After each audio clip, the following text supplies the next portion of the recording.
Lil Baby. Welcome to episode 66 of Conversations with Chai. I'm your host, Aram Chaudhary, aka Lil Baby Ram, and today I actually don't know where I want to start. I never know where I want to start, so that's always the start from this. But you know what? Let's start with, because it's breaking. So we're recording this on a Sunday. So last night I'm chilling. Then I see Luka Doncic to the Lakers. And my first thought on this was, first, hey, let's look at the package, because it doesn't make sense, right? A 25-year-old, 26-year-old in his prime, arguably a top 5 player, for essentially I don't want to say washed Anthony Davis, but a no longer in his prime Anthony Davis. And honestly, without getting any facts, because remember, this is me recording maybe 12 hours later, my conspiracy theory, the league made a call. I think that the league made a call in a way to not save the ratings, but definitely help the ratings. I think when you talk about a lot of the NBA narrative this year is that, hey, we have all these we got Shai, we got Jason Tatum, we got all these young players that are really popping. But here's the thing, it doesn't really matter if it's not the Lakers and it's not New York. When you think about big market, right? Luka being on the Mavs doesn't help the NBA as much as Luka being on the Lakers. You need your stars to be in the biggest markets. And if Luka is just sitting at the Mavs, I really think that this is a full conspiracy theory. I have no sources here at all, but I really think the league made a call, because the trade package does not make sense. If you're the Mavs and you're saying, oh, defense wins championships, you don't honestly think that your team now is better than your team was 48 hours ago before this trade. You just don't. It doesn't make sense. I don't think anybody in the league is saying, oh, that trade, you got even semi-fair value. David Stern would have vetoed that, unless the league or the powers behind the league are you know what? Let's move Luka to the larger market in the Lakers. Let's create intrigue again in the league by pairing Luka and LeBron. I don't think it makes sense from a basketball perspective for the Mavs. I do think it makes sense from a business perspective for the league. I think us as consumers, we always yell about parity. Oh, we want to see an equal league. That's honestly kind of bullshit. We don't actually care to see parity. It doesn't help us as consumers to see 32 good teams. It doesn't. 32, not good teams, 32 average teams.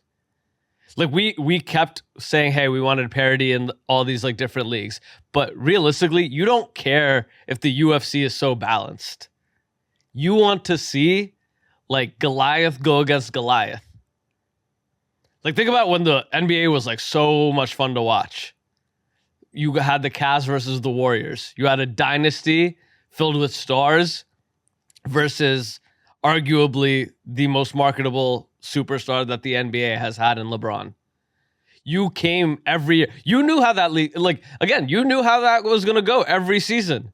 You knew it was going to be LeBron dominating the East, and you knew that it was going to be Golden State. But that didn't stop y'all from watching.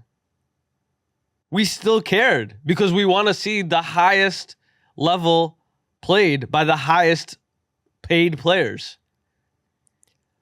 Luka and Kyrie, it was interesting in the Mavs, but realistically, you want to see Luka, who is arguably, I don't even think arguably, is a top 5 player in the league, be in the largest market. Think about where your stars are now, right? SGA, OKC, doesn't really help. Jason Tatum in Boston, doesn't really have fan support. Anthony Edwards, Minnesota. You need your stars. The Lakers not having a star is horrible for the league. Not that it doesn't have a star. Obviously it has LeBron, but it's an aging LeBron. And that, hey, they're not really competing for a championship. What fixes the NBA ratings problem right away? Luka and the Lakers. I think like right away, immediately, like that's the most active I've seen NBA Twitter in a minute. And that's usually a good indication of, hey, we did something right. Maybe not for the teams, but for the league as a whole. Think about it. The Royal Rumble was yesterday, and it competed against the news cycle for that. As soon as that came out, everybody, NBA, outside of the NBA, cared about that moment. This whole thing is WWE, right? Every single league, you're essentially creating narratives. That's the same reason, again, football has been so good. That's why, even though people hate on Kansas City, you can't help but watch. It helps to have a villain. It helps to have a powerful villain. Because, again, intrigue of the consumer. You know what? Since we started with sports, let's just continue into sports. Super Bowl confirmed. We got the Kansas City Chiefs versus the Philadelphia Eagles, which for the league is probably the best Super Bowl that could have happened. You obviously have the narratives of the Eagles and the Chiefs from 3 Super Bowls ago. You have obviously the Travis Kelce. Again, having the Chiefs in the Super Bowl is like a necessity at this point for the league. Having the Eagles there, out of the teams that were contending, probably your next best Super Bowl outside of having like a larger, like outside of large markets. Like who else would it be outside of the Eagles? You got Saquon. Like this is the Super Bowl that the league wanted. So if we're going predictions, I'm a very like, I don't know if this is a conspiracy theorist in me, but I'm very, everything has to make sense for the plot. Because all of this shit is just entertainment at the end of the day. Like sports, like all of it is just WWE and in terms of entertainment. So if you're asking, Super Bowl predictions, I think you go with the three-peat. I think you go Travis Kelce touchdown. I think you go proposal to Taylor Swift. I think you see KC do the three-peat. I think you see Travis Kelce essentially propose to Taylor Swift probably right after. There's just too much money in it. Like anytime, like America is completely ruled by the dollar, right? We all know that. So when you think about all these larger businesses, like especially the NFL, it's rooted in whatever makes the most financial sense. And if you are able to pull this off, and I'm not saying like, people are like, it's fixed, all of that. I'm saying sometimes the plot writes itself. And here you get Travis Kelce probably scoring a touchdown after having like a pretty average season, probably retiring, probably doing the proposal to Taylor Swift. And then you get to see, this was not short form storytelling. This was a long-term story written for a year plus. Almost two seasons now, right? And now you get to see, because everyone kind of had that prediction like last year, but that would have been too easy. You go even bigger if you're the NFL. You keep the Taylor Swift narrative going for another year. Sometimes it just makes sense. Just makes sense. Where do we want to go? Let's go. You know what? I kind of want to start because we had some good questions come in for the fans for Q&A. So I want to address the first one. So the boy Sophomore, shout out to Sophomore. Do you think many South Asian DJs are appropriating their own culture? So the question was, do you think that many South Asian DJs are appropriating their own culture? I want to say no, because I don't think that you can appropriate your own culture, because essentially those are every South Asian DJ's experiences are probably pulling from their experiences, right? Like they're probably pulling from the music that they did here growing up. But I do think when the cheat code became, we can put a Bollywood track next to a hip hop beat, or we can put a Bollywood track next to a house beat and it goes viral, I think it opened the door for a lot of y'all to hit that for a lick, like y'all do everything else. I think as soon as something becomes easily accessible, You have a lot of people that probably wouldn't be in that bag go to it because they know, oh, it's a formulaic way for me to get clicks. Because think about it, the DJs that are now popping are no longer based off of the merit of DJing. It's based off of, can I get a viral mix? And what's the easiest way to get a viral mix? Put a Bollywood track over a drill beat. Put a Bollywood track over a house beat. It's formulaic and it's not authentic.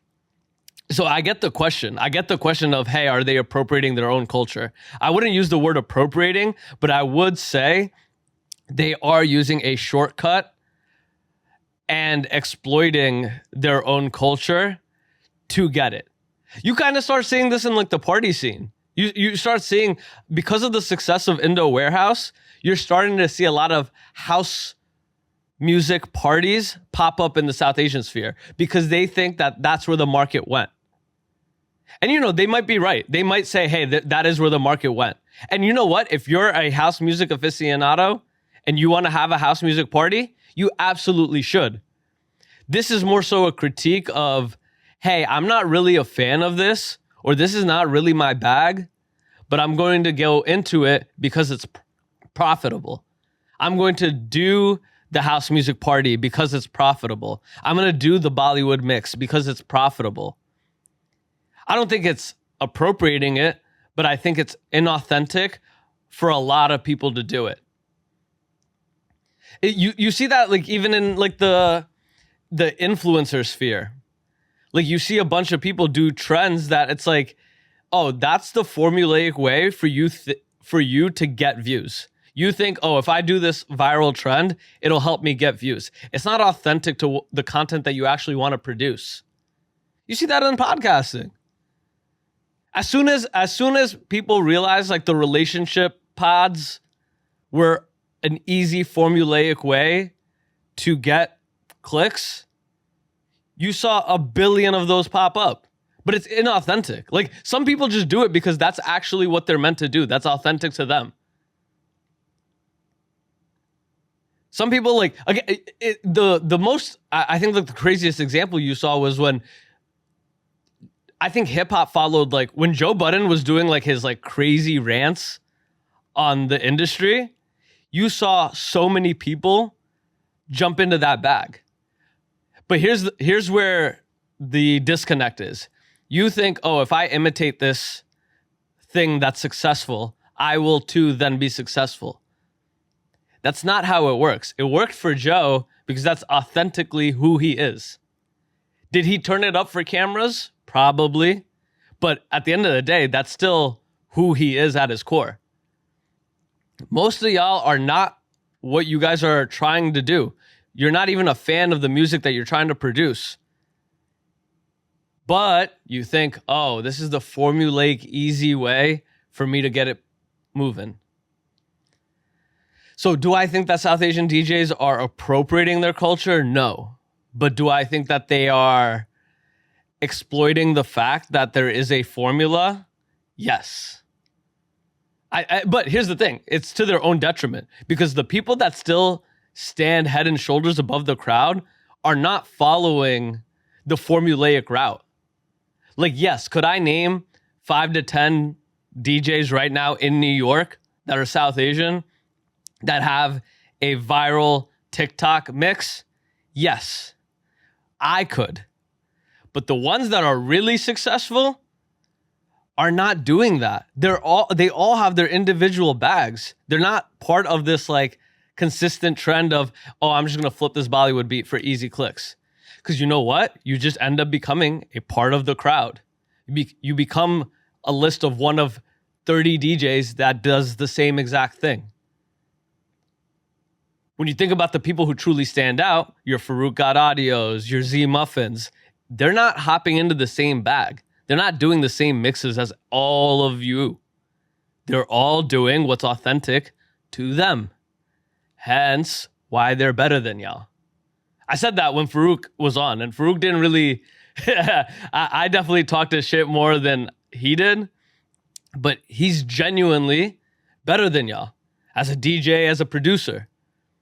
You think about Jyoti, you think about Z, they're better than y'all. because they're true students of their craft. Most of these DJs did it because they're like, hey, if I flip this house beat onto this Bollywood record, I'm going to get quick clicks. And they did. But that's all it'll ever be. They're not developing anything. They're not introducing anything insane. Like the first time it was done, it was cool. And of the 100 mixes that are like that, I would say you get 5 to 10 that are like, oh, wow, this mix actually made sense. Like this flip actually made sense. But most of it is just noise because there's nothing unique about it. It's not even, not only that, there's no unique style identifier to y'all.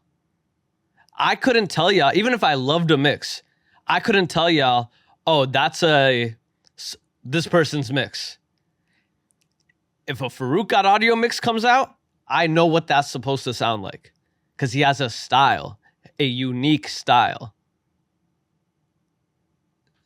Appropriating is a tough word, but exploiting because it's easy, absolutely.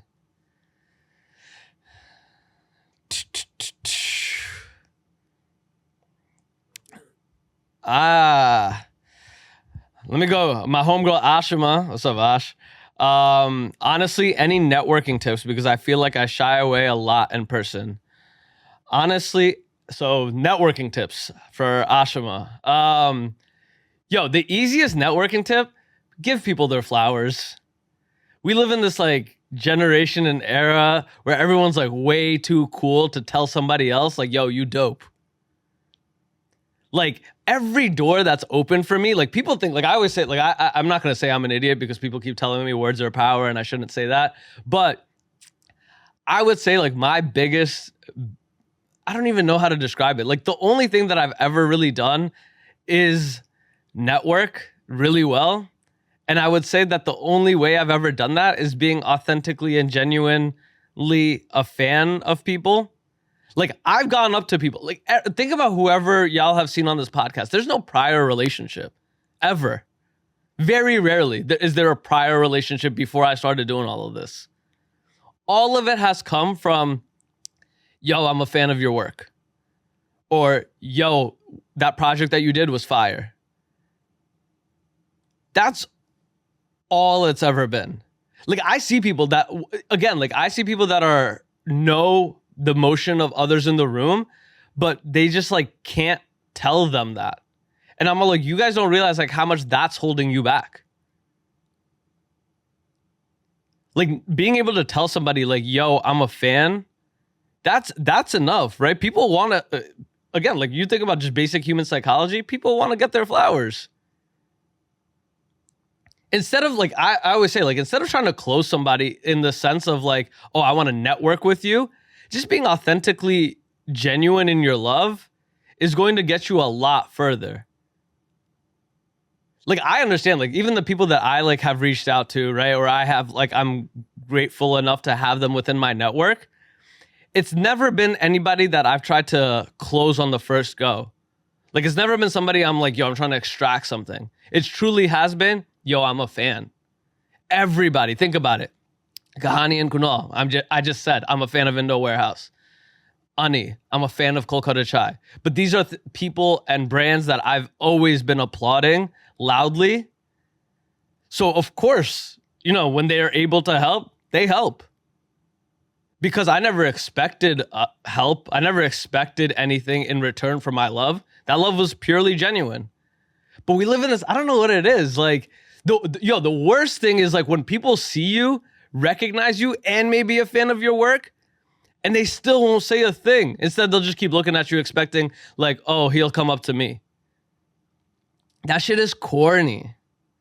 Like that is like, I think that's one of the corniest things when people are like, oh, I'm me, so I don't have to go out and tell you a fan. Or I'm me, why would I go and tell them, oh, I like your work, or I think your work is dope. Bro, who are you? Like, who are you? You're like, when you really think about it, like everybody's like everybody realistically is a nobody. In the grand scheme of things. You're a nobody to everybody, but you're a somebody to somebody. And the people that somebody is to you, you should go and tell them that. I tell people all the time if I see them in the streets and I'm all like, yo, I'm a fan of your work. I forgot, DJ Arjun, yo, I just saw him randomly at a Shav event. And I remember I heard him play at a vinyl spot, Studio 151. And I heard him play once. And I just remember me and my roommate were both there and we were like, yo, this shit is dope. And at the time, I don't even know who he is. But I recall it like months later that, yo, I remember that you DJ'd at a spot that I was at and that shit was fire. And I told him. Immediately, there's a connection there because it's like, oh, like you actually remembered my work. And you're actually not just saying that, oh, like you're a fan just to get something. There's nothing to be extracted here. But at some point, that's a relationship now. At some point, if I can help or if he can help me, why wouldn't we? There's a positive relationship there. Especially in the day and era of where there's so many connections and everybody is accessible. You just need to have positive interactions with a bunch of people. Like on a very realistic like networking level, like I think about it, like there's so many people that have just helped because they can. That's all it is. And it doesn't cost them anything. All it took from me was having a positive interaction once.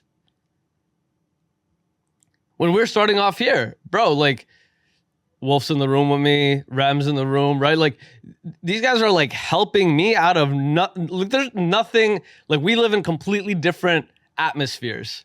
Like me and Wolf and me and Rem, right? But just because there's a positive relationship there, anytime they have somebody in the studio that they're like, oh, yo, this would be a good guest for you to have. They've thrown the alley-oop.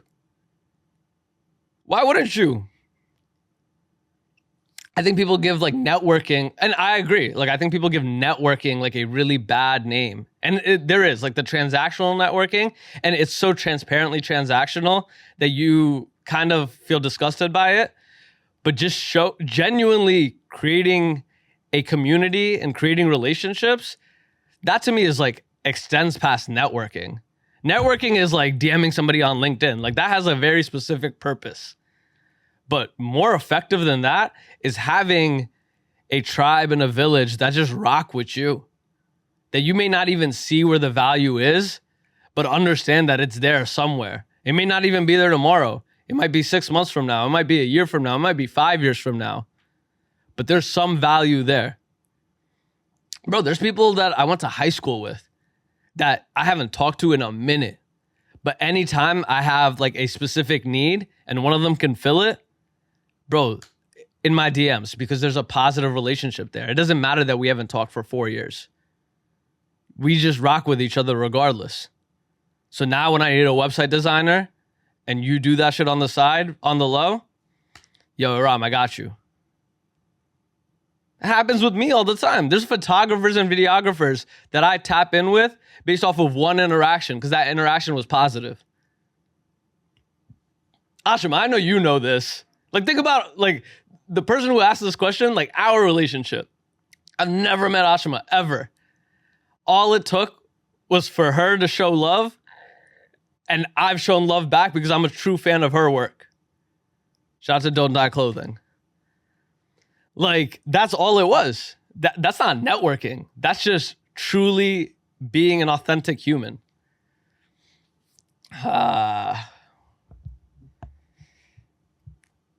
Music. Let's get into music. Wolf before said that the Weeknd's album wasn't R&B, and I had gripes. The Weeknd album came out, and I don't want to overreact, but the Weeknd's album might be his best album in the last 5 years. What a beautiful way to end the moniker The Weeknd. This album, for those who don't know, is supposedly his last album as The Weeknd. And this album truly reflected his entire career. The album itself essentially encompasses all of his sounds and truly truly feels like The Weeknd is eulogizing himself. It sounds like he's mourning his career and celebrating his career. The tone of the album, I think I think his music has always been, people have called it like funeral stripper music. But I think this is the first time in a while that it truly feels like he is mourning who The Weeknd was and is. This album sounds like a eulogy of his career. It sounds like he's truly celebrating and looking back at the career that he's had. I think about like even the sounds within the album. You have your synth sounds from Starboy onwards, but then you also have your House of Balloons bag sprinkled throughout the album. Even down to the features. Think about who he had. Your Travis Scott feature, your Future feature, your Lana Del Rey feature. Like you're putting together the people and features that have been so pivotal in the career that you've had. The album truly sounds like a memorial of who The Weeknd was. And honestly, I think he knows it too. I think the development of his career and how he's gone, even I think like the small little notes, right? Like at the end of the album, it going back to high for this.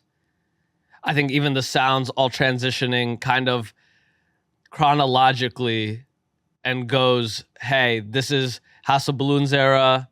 This is Beauty Behind the Madness era. This is Starboy era. This is Dawn FM era. It kind of goes in that order. The album to me really picks up around like the Future joints. Like that's when he goes into his, I'm truly mourning the moniker and the personality, but I'm truly mourning what my career has been. He also loves, he also loves drawing that Michael Jackson comparison. And that's, for everybody's interpretation on whether you put him there or not.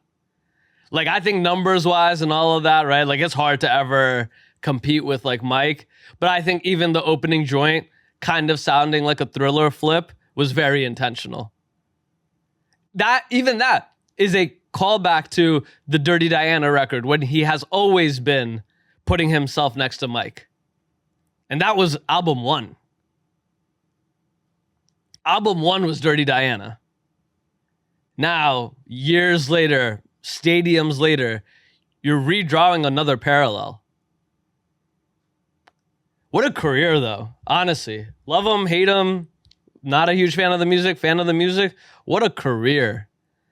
Like, to come from where he came from sonically to what it's evolved into, and to show that entire range as a performer, insane. Because you think about how many people essentially copied that sound.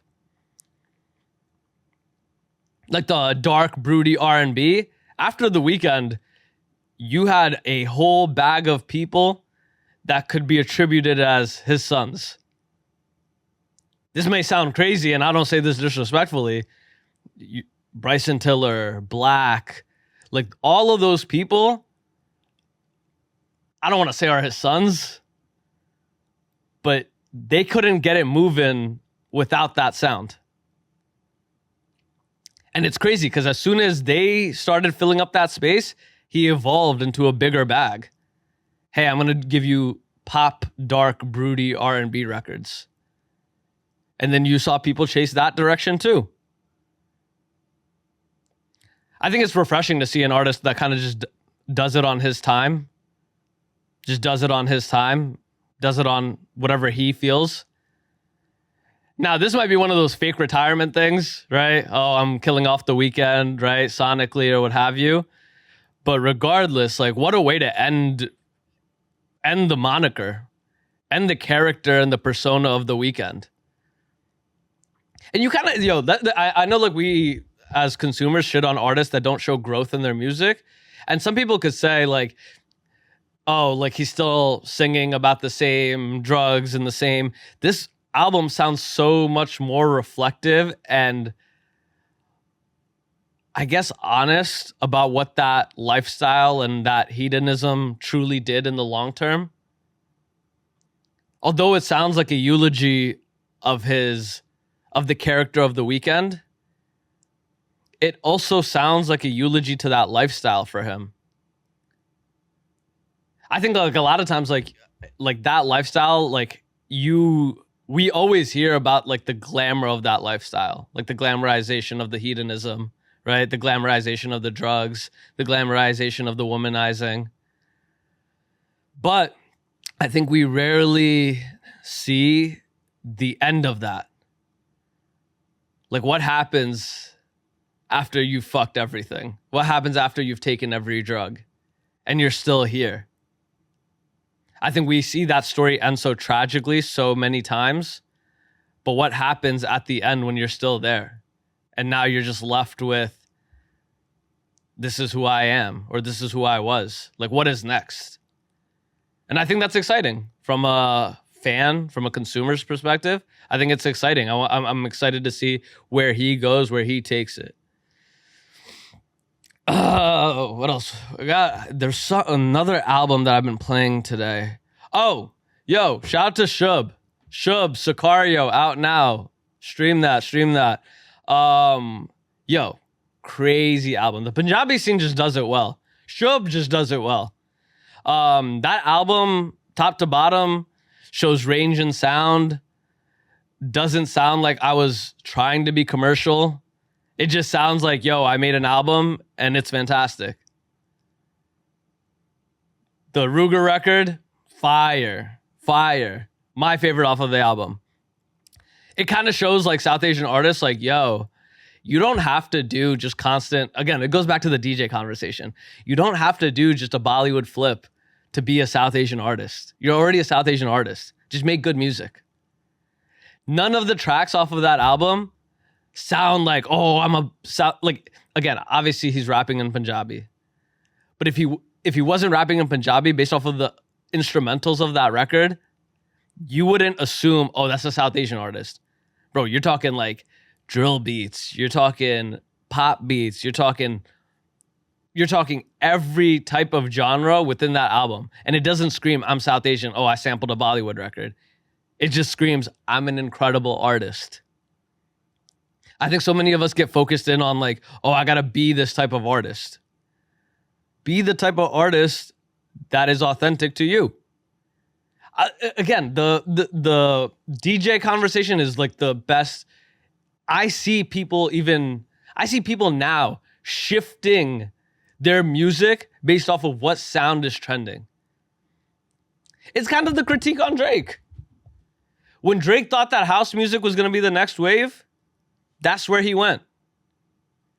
I don't think Drake is a fan of house music. I think a label called and said, yo, this is where the listeners are going. All right, let me position myself there.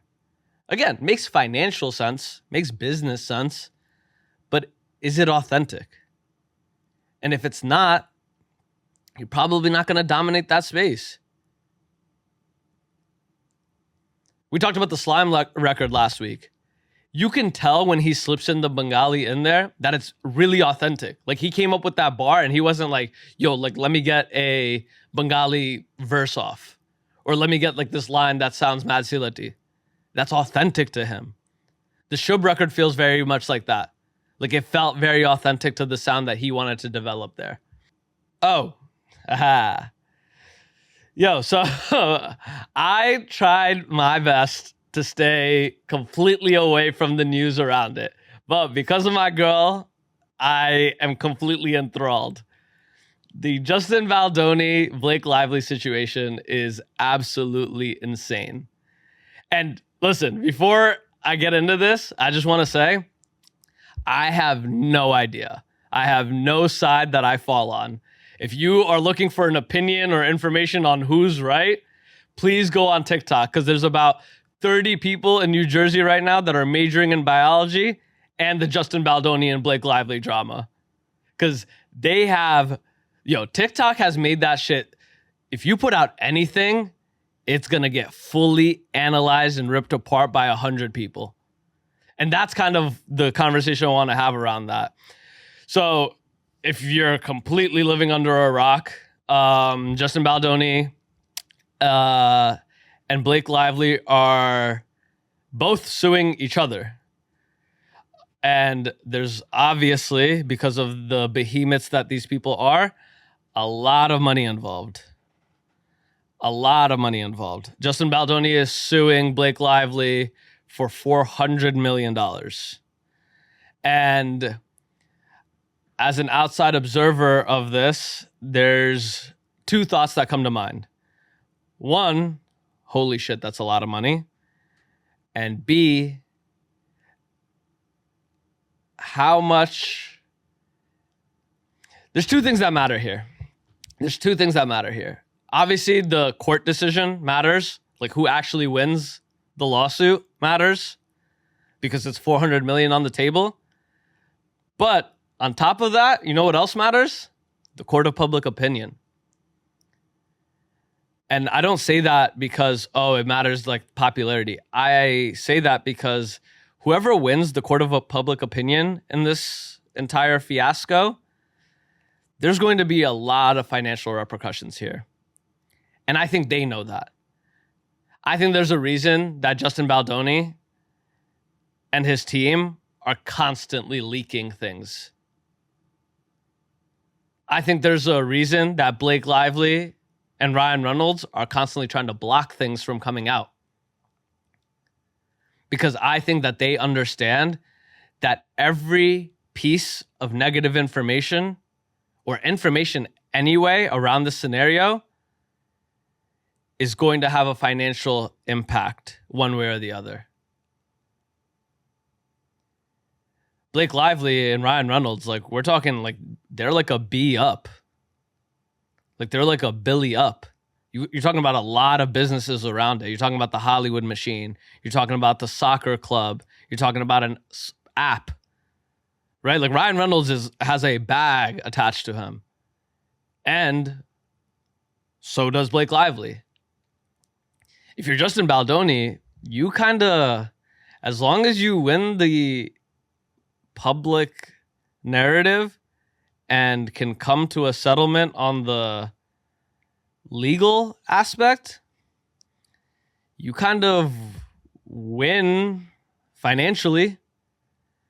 Because here's what it's really going to boil down to, right?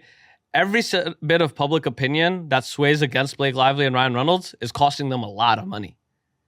Because you have all of your business partners on hold, essentially, on doing any new business until this shit is cleared up. Because why would I take out a risk of hiring Blake Lively right now to be the lead in my next movie, in my next blockbuster movie, when in a month something could come out that's scathing in one way? Baldoni doesn't really have that issue, because when you think about it, like, I'm not saying that Justin Baldoni is like a nobody, but before this, like, you're not on the level of like a Blake Lively or a Ryan Reynolds. You don't have all of these businesses attached to you. That, again, he definitely has, and I think they know, like, his team kind of understands like the position that they're in. Like, that they're constantly leaking shit to TMZ. They're constantly leaking shit to social media, because they understand, this is about to get real expensive for Blake and Ryan.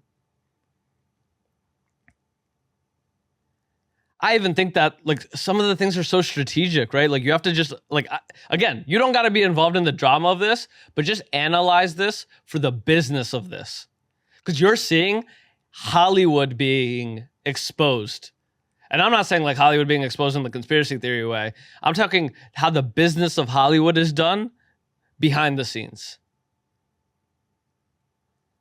I think it's intentional that they keep trying to tie Taylor Swift to Blake in those messages. And then I think it's intentional that Taylor Swift's team was like, hey, we didn't know that this was going to go this way. I think all of those things are intentional from someone, because everyone is positioning themselves and their businesses to be safe. Especially like just directly, you're talking about PR teams are involved. Social media is involved. The New York Times is involved. this is not just like, I think a lot of people look at it this as it's just like, oh, this is just like drama, right? This is big business at work. Because again, the movie that they did, It Ends With Us, that's one. There's a whole, the popularity of that book, there's a sequel. Does that sequel get made? Can it even be touched? And if it can't be touched, then somebody's pissed. Somebody's pissed because they're all like, yo, we took a marker on a lot of money in the hopes of being able to transform this. It's going to be interesting for sure. The case is set for like March of next year. So there's definitely like a lot of time and a lot of information to still be consumed. But I think whoever does play the public perception battle better will have an edge going in. And, you know, I think as much as it is like a legal battle, it is also a PR battle. I think understanding that, I think denying that is foolish. I think denying that the public's perception of you matters is foolish. Popshift just announced Desi Dating, new season. And I just want to give, I want to give Raghu his flowers because Popshift has a hit. Like, I'm watching that and I'm sitting with my roommates and my peoples and everyone is excited for that. I think what Popshift did with that show is so genius.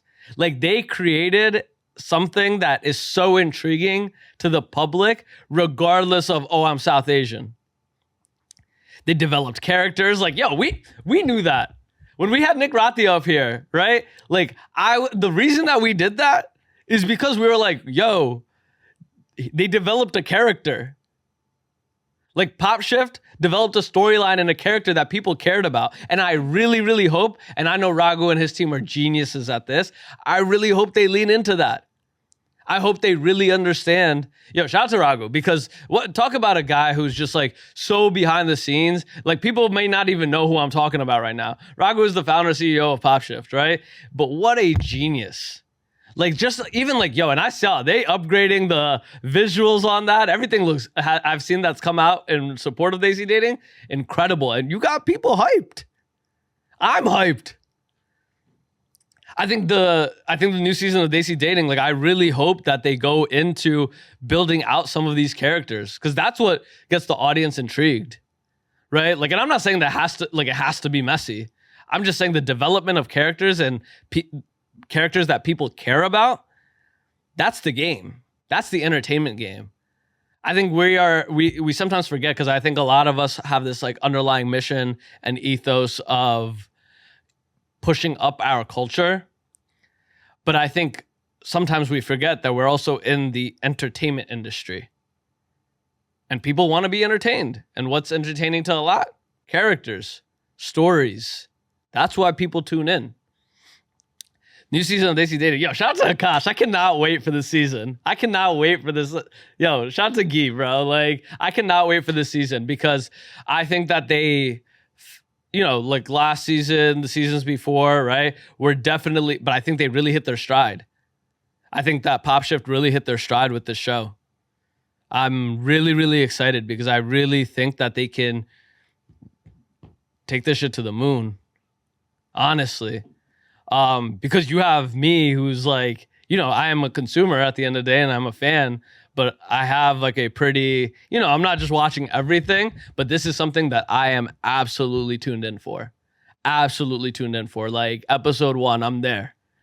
Man, shout out to Raghu though. Honestly, like, just a fan, a peer in the space. Like, he's just a guy like that. Like, I remember, like, I didn't even realize, like, I was standing next to Raghu because he's so unassuming, but I'm just like, bro, you're so important to the culture. Raghu, you got to come up here. You got to do the pod. Like, I'm publicly, I know I've asked you behind closed doors. You have to do the pod. He's just a guy who's just like done and grown Popshift so well that I'm truly inspired. Like, that's a man that, like, I like to think that understand our culture and I understand this game. But man, that's a guy who just has a pulse, like has a pulse on the game. Super excited. Yo, Desi Dating, keep a lookout, because that is going to be phenomenal. And yo, if you do the show and there's a story, I'm here, baby. Man, we are moving. Yo, I think we're slowly wrapping up. I want to have a honest conversation that I had with somebody this week, and I want to bring it to the pod. I was talking to my girl and a couple other people, and I was talking about how growing up we kept asking for representation, and we kept asking for products and people that we could like support. And I want to talk to the consumer finally. A lot of this pod is talking to the businesses and the brands. I want to talk to you, the consumer, because I think that you, the consumer, has a very important responsibility. I think us as consumers have a very important responsibility to the culture. I think that we've asked for representation, we've asked for products, and I'm not saying that we have all of those things at the highest level yet, but I do think that there's a lot of options, and I do think that there's a lot of products, and I do think that there's a lot of people that you could support. But now it's up to us to support. I'm always going to be on the side of, hey, we need to make the product so undeniably good that the people will come. But I'm also of, hey, the products that do exist, there's so many and there's such a pocket for everyone that you should find something to support if you were one of those people that cared about representation or cared about moving culture forward or were tired of the typical Western mainstream media. If you were one of those people complaining when you were younger in the diaspora, you should be supporting something. I'm not telling you what to support, but something. Like, let's just look at the makeup game. There's a Fable in Maine. There's an Avrani. There's a Live Tinted. I'm not saying that you got to pick one, but at least pick one. Like, you kept asking for these products that we owned. You got them. You had the founders own them. You had the founders build it. Now the founders have built it, and the products are good, and the marketing is good, and the branding is good. It's finally on you, the consumer, to now put your money where your mouth is. You can't scream representation, but then when it comes to write a check, when it comes to spending $1, you know where to be found. I think like a lot of us are just, like it sounds good on paper. Oh, like we want representation. Oh, we want products built for us. People built it. You want bigger global brands to support those people? You need to start. You want a South Asian Drake? You better be streaming a South Asian artist. You want a diaspora makeup company? You better be buying Avrani. You want a South Asian DJ to headline Coachella? You better be at the Indo show buying a ticket. There's only so much the brands and businesses can do to make their products incredible. At some point, the consumer gotta put their money where their mouth is. I think about this pod a lot. Like, I think about this pod a lot, obviously. I think about, there's so many people that I know have, wish me so well, and I'm so appreciative of that. Everybody who's like, yo, we always wanted somebody like you talking the way that you talk about the culture. And like the more cynical part of me is like, I hope when it comes time that you put your money where your mouth is. You want a South Asian headlining late night? You want a South Asian movie star? You better be supporting all the people that are trying to build. It's the only way that this gets done. And, I got to hold myself accountable there too sometimes. Again, like I have obviously, like I'm not going to buy something just because it's brown. I'm not going to buy something just because it's brown or black. I'm not going to support something just because it's brown and black. But it is up to me to find the products that are good and those things that I can go support and spend $1 on. And they exist. Like, I don't want to see anybody buying anything designer unless you have a Rasta piece also in your closet and bed. Unless you have a Rasta piece in your closet, I don't want to see you go and buying Louis. Unless you have a Rasta piece in your closet, I don't want to see you buy Gucci. And if you are, then I don't want to hear about representation. I don't want to hear about culture first.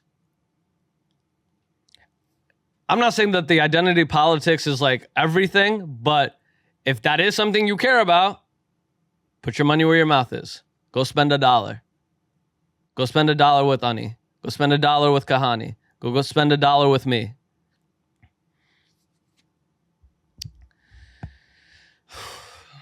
Yo,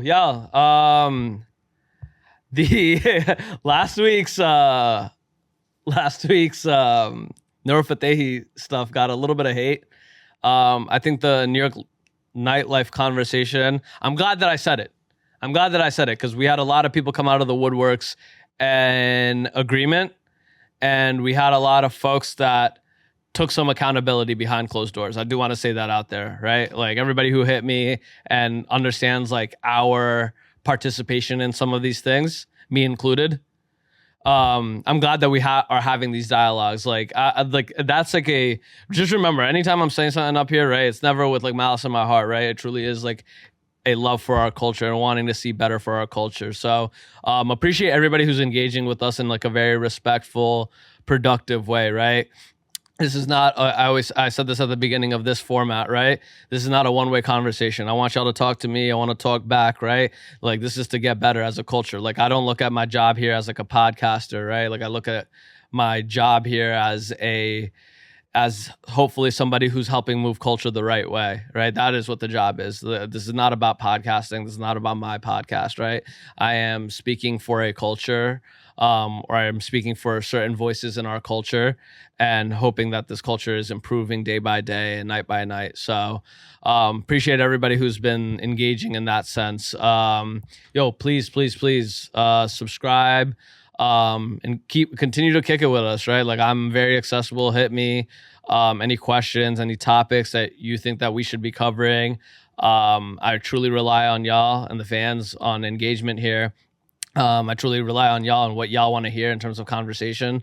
I'm very much an open book and a sponge when it comes to things to care about. This is what I do. So please, any topics, anything that y'all think in the culture I'm missing, please continue to have those conversations. But Super Bowl coming up. Valentine's Day coming up. Get your girl something. Get your girl something. Don't be one of those. Have that shit planned. But appreciate y'all listening. Peace.